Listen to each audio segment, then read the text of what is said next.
5 years ago, I had a tune called Cut My Hair, and I had seen this dude years before in New York City he put out flyers and he said, hey, I'm single, I like to cook, yada yada, but he had the creepiest picture. And I saw that somebody did an article and they said this guy got like 40,000 calls and went on like 2,000 dates, something crazy.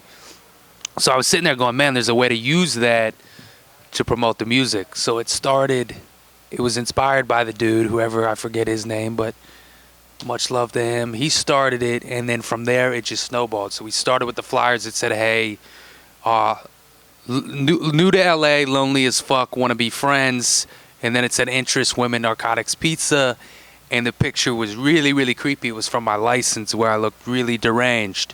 And that led to a Vice article that led to hundreds of emails of people like, hey, I'll be your friend. Come over, I'm babysitting these kids. They're going to sleep at 10 o'clock. Like all kinds of weird stuff.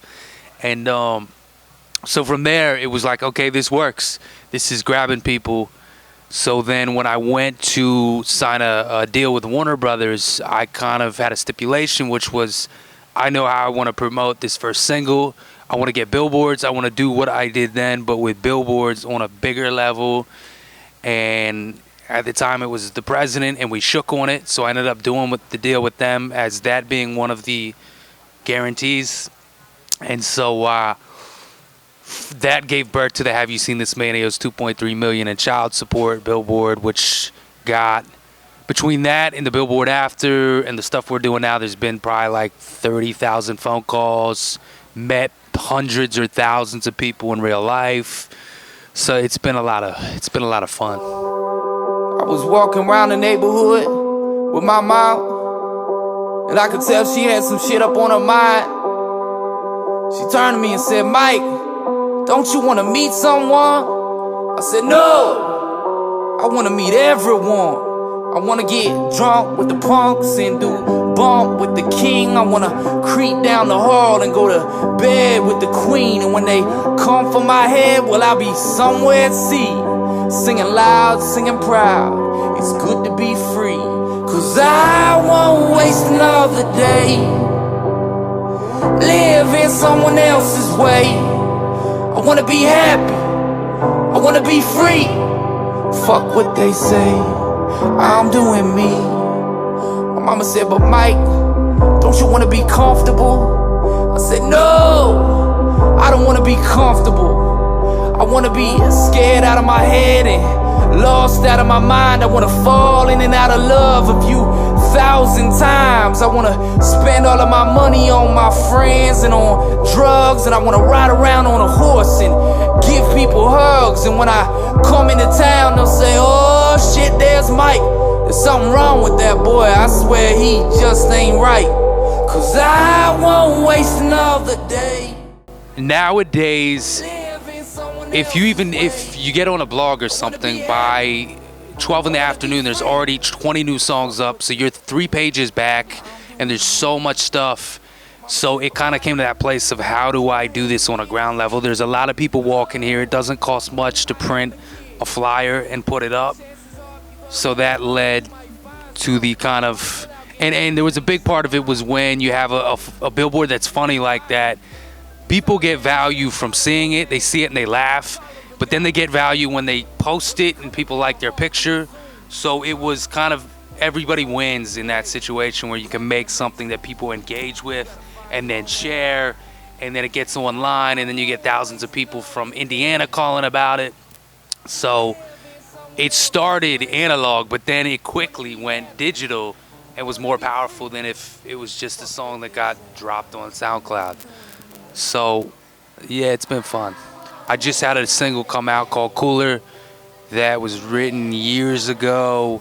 It's been a long time coming getting it out, but it came out probably 2 weeks. And that's the big one that we're trying to get the radio push and all that stuff on.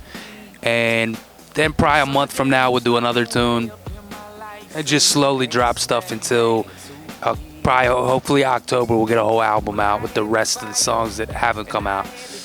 I'm using a lot of old songs just because they were moments in my life that were powerful, that I didn't have the the platform to get them out in a way that would actually reach people. And now there is that. So there's a lot of tunes from years ago that I'm using just because they were ones, you know, you write a lot of tunes, you share them with people, and you see the ones that really impact people. So even the ones that are years old for that, I'm still using because they kind of just start the narrative of my life on Earth. So Rick happened through my managers, a guy named Isaac Heyman and Michael Goldberg. Isaac came to my house one time to hear beats for a girl he was working with. And I was kind of getting out of the whole songwriting world. It was really sick of it. And the only reason I took the meeting is because the guy who hooked us up said, hey, he's tight with Rick Rubin. He does some A&Ring for him. So I was like, great, I want to meet him.